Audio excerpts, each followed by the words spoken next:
இந்த விளாகில் மழை அடித்து ஊற்றுற மோர்ஜிம்லேருந்து தப்பிச்சு நிறைய இன்ட்ரெஸ்டிங்கான பிளேசஸை சுற்றி பார்த்துட்டு கடைசியாக போக்மாலை ரீச் பண்ண போகிறோம். Good morning friends. இன்றைக்கி நம்ம வந்து கோவாவில் 3rd டேயில் இருக்கோம். இன்றைக்கி வந்து June 17th 2024 மோர்ஜிமில் இருக்கோம். ஒராலியா ரெசார்ட்ஸில் இருக்கோம். ஏர்போர்ட் பக்கத்துலேயே ஏதாவது ஒரு ரூமில் ஸ்டே பண்ணலான்றதான் பிளான்.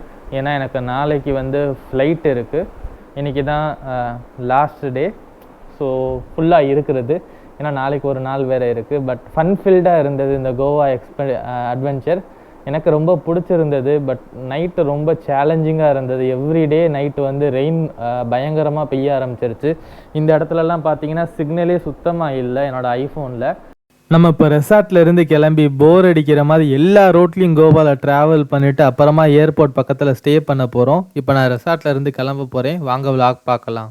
ஃப்ரெண்ட்ஸ், இப்போ நம்ம ரெண்டல் கார் எடுத்து வெளியே கிளம்பியாச்சு. ரெசார்ட்டை விட்டு மோர்ஜிமில் தான் ட்ராவல் பண்ணிகிட்டு இருக்கோம். ஆனால் இன்னும் என்னோடய மொபைல் நெட்ஒர்க்கில் சிக்னலே கிடைக்கலன்னா பார்த்துக்கோங்களேன். கோவாவோட சவுத் சைட்லாம் ரொம்பவே இன்ட்ரெஸ்டிங்காக இருக்கும் அப்படின்னு என் ஃப்ரெண்ட்ஸ் எல்லாரும் சொன்னாங்க. ஸோ அதை நோக்கி நான் இப்போ ட்ராவல் பண்ணிக்கிட்டு இருக்கேன்.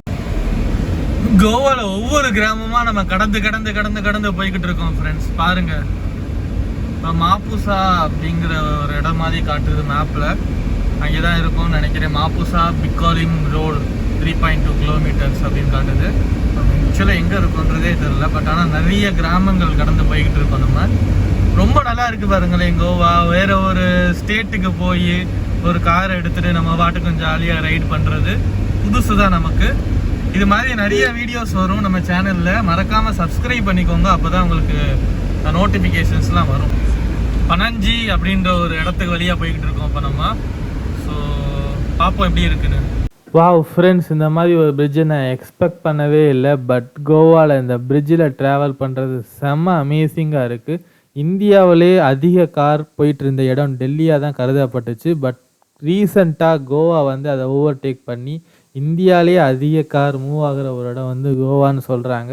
அப்போ பார்த்துக்கோங்க எவ்வளோ டூரிஸ்ட் இந்த பிளேஸை விசிட் பண்ணுறாங்கன்னு. ஃப்ரெண்ட்ஸ், இந்த ஒரு வியூவை பார்த்தீங்கனாலே உங்களுக்கு தெரியும் நம்ம பிரிட்ஜ் எவ்வளோ தூரம் போயிட்டுருக்குன்னு. அப்புறம் நம்ம எவ்வளோ ஹைட்டில் ட்ராவல் பண்ணிக்கிட்டு இருக்கோன்னு.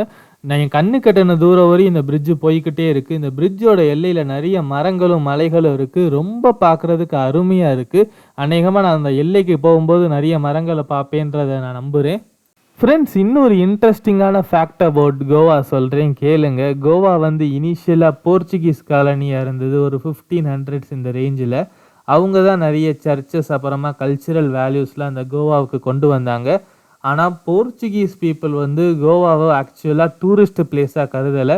அவங்க வந்து கோவாவில் இருக்க இந்த ஹார்பர் இதெல்லாம் செட் பண்ணுறதுக்கு வசதியாக இருக்கும். ஏன்னா அது சீக்கு ஓரமாக இருக்கிறதுனால அதுக்காக தான் அதை இனிஷியலாக யூஸ் பண்ணிக்கிட்டாங்க. வாஸ்கோட காமாலாம் கோவாவுக்கு வந்ததாக நிறைய வரலாறு இருக்குது. ஃப்ரெண்ட்ஸ், உங்களுக்கு ஹிஸ்ட்ரி மேலே இன்ட்ரெஸ்ட் இருந்தால் நீங்கள் நிறைய அதை பற்றி படிங்க, நல்லா இருக்கும்.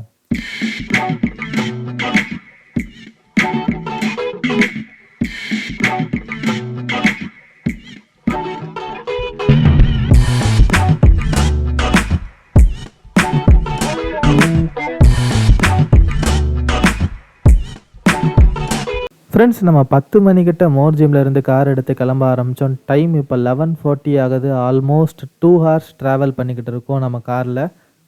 இந்த மாதிரியான ரோடுகளில் ட்ராவல் பண்ணுறது எனக்கு ரொம்ப ரொம்ப பிடிக்கும். ஃப்ரெண்ட்ஸ் பாருங்களேன், காடு மாதிரியான ஒரு இடத்துக்குள்ளே நம்ம மட்டும் தனியாக கார் எடுத்துகிட்டு போகிறது ரொம்ப நல்லா இருக்குது. நீங்களும் இது மாதிரியான விஷயங்கள்லாம் உங்கள் வாழ்க்கையில் ட்ரை பண்ணி பாருங்கள். அப்போ தான் வாழ்க்கை சுவாரஸ்யமாக இருக்கும்.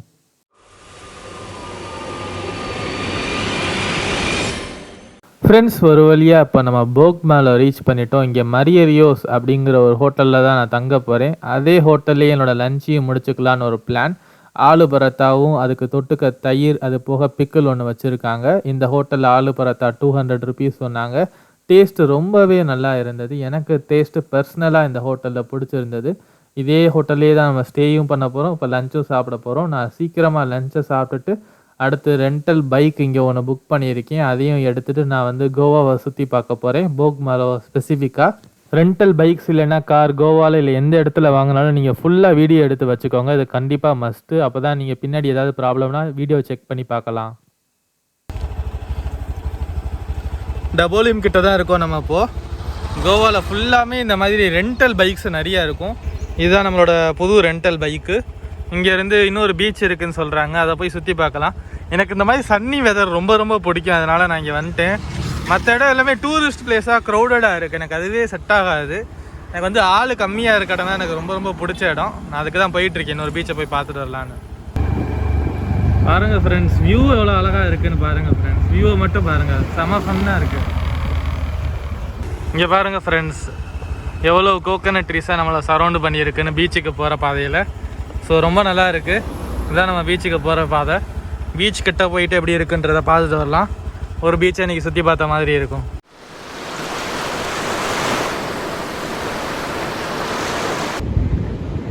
ஓ மை காட் கைஸ், வியூவை பாருங்கள் எப்படி அழகாக இருக்குன்னு. இந்த சைடு பாருங்கள் எப்பா. பட் இதுக்கு பின்னாடி நிறையா கோகனட் ட்ரீஸ்லாம் இருக்குது, பார்க்குறதுக்கே இன்ட்ரெஸ்டிங்காக இருக்குது. ஒரு வழியாக நம்ம பீச்சுக்கு வந்துட்டோம். இதோட நம்ம 4வது பீச்சுக்கு வந்துருக்கோம் ஃப்ரெண்ட்ஸ், கோவாவில்.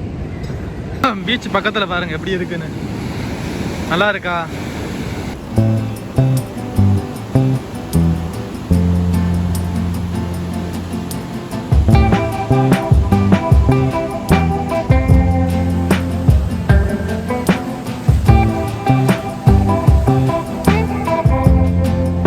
கோவாவில் அந்த கார் வச்சு நிறைய மெமரிஸ் மேக் பண்ணிவிட்டு திருப்பி கொடுக்குறது கொஞ்சம் கஷ்டமாக தான் இருக்குது. நைட்டு எனக்கு நாளைக்கு ஃப்ளைட்டு இருக்கிறதுனால லைட்டாக இருக்கட்டும்னு சொல்லி ரைஸ் மட்டும் ஆர்டர் பண்ணியிருக்கேன். கோவாவோட கடைசி நாள், நாளைக்கு ஃப்ளைட் ஏற போகிறோம். கொஞ்சம் நேரம் அப்படியே நடந்து போகலாம், little bit of walking, so that the food வந்து டைஜஸ்ட் ஆகட்டும்.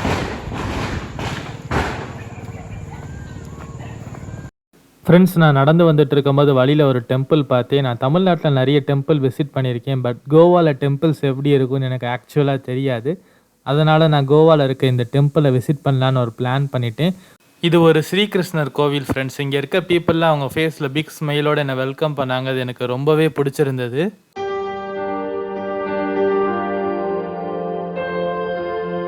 காலையில் காஃபி சாப்பிட்லான்னு ஹோட்டலில் உட்காந்துருக்கும்போது என் டேபிள் பக்கத்தில் இருக்கிறது யாருன்னு பாருங்கள் ஃப்ரெண்ட்ஸ். இவர் வந்து போக்மாலில் கண்டுபிடிச்சனால இதோட பேர் வந்து பாப். எல்லோரும் பாபுக்கு ஒரு பை சொல்லிடுங்க, ஏன்னா இன்றைக்கி நம்ம கிளம்ப போகிறோம். என்னோடய ஹோட்டல்லே மார்னிங் ஃப்ளைட்டுக்கு டாக்ஸி அரேஞ்ச் பண்ணிட்டாங்க. 300 தான் சார்ஜ் பண்ணாங்க, ஏன்னா நான் போக்மாலில் இருக்கேன். அது டபோலிம் ஏர்போர்ட்டுக்கு ரொம்ப ரொம்ப பக்கம். கோவா ட்ரிப்பு முடிய போகிறத நினச்சாலே எனக்கு ஒரே ஃபீலிங்காக இருக்குது. கோவா இன்டர்நேஷ்னல் ஏர்போர்ட் என் கண்ணு முன்னாடி தெரியுது பாருங்கள். நம்ம ஏர்போர்ட்டுக்கிட்டேயே வந்துட்டோம் இப்போது. நான் கோயம்புத்தூர்லேருந்து கோவா ஏர்போர்ட்டுக்கு வரும்போது நைட் ஆயிடுச்சு, அதனால் நான் ஏர்போர்ட்டை சரியாக விளாக் பண்ணல. அதனால் இப்போ நான் நல்லா காட்டுறேன் பாருங்கள். எப்போ ஃபேன் எவ்வளோ பெருசாக இருக்குன்னு பாருங்கள் ஃப்ரெண்ட்ஸ். இந்த ஃப்ளோரையே இந்த ஃபேன் வென்டிலேட் பண்ணிடும் போல இருக்குது. இது ஏர்போர்ட்டாக மாலானே தெரியல ஃப்ரெண்ட்ஸ், அவ்வளோ பெருசாக இருக்குது. எல்லா ஷாப்ஸும் இருக்குது. கோவாவை ரெப்ரசன்ட் பண்ணுற மாதிரி நிறைய சீ கிரியேச்சர்ஸ் ஆர்ட்லாம் இருக்குது. கோவா ஏர்போர்ட்டில் 2 சமோசா 260 ரூபாயா ஃப்ரெண்ட்ஸ், பார்த்துக்கோங்க. 260 ரூபாய்க்கு இந்த சமோசாவில் என்ன இருக்குன்றது தெரிஞ்சுக்க நானும் இந்த சமோசாவை வாங்கி பார்த்தேன். பெரிய டிஃப்ரென்ஸ்லாம் ஒன்றும் தெரியல எனக்கு. இதாச்சும் பரவாயில்ல, இட்லியும் வடையும் 530 ரூபான்னு சொல்கிறாங்க. நான் எங்கே போகிறது?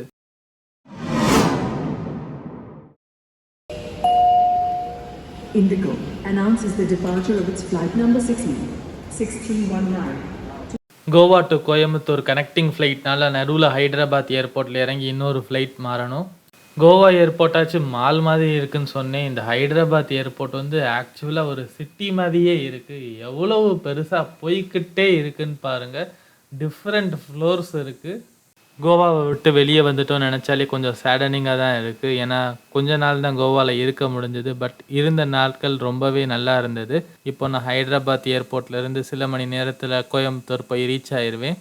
நம்மளோட கோவா ட்ரிப் ஃபைனலாக எண்டாக போகுது. என்னோட ட்ராவலிங்கில் ஒவ்வொரு சாப்டரோட முடிவும் இன்னொரு சாப்டரோட ஆரம்பம். இன்னும் நிறைய இன்ட்ரெஸ்டிங்கான பிளேசஸ்க்கு நம்ம ட்ராவல் பண்ண போகிறோம். நம்ம சேனலுக்கு சப்ஸ்கிரைப் பண்ணி பெல் ஐக்கான் ப்ரெஸ் பண்ணிக்கோங்க, அப்போ தான் நான் போடுற வீடியோ நோட்டிஃபிகேஷன்ஸில் வரும்.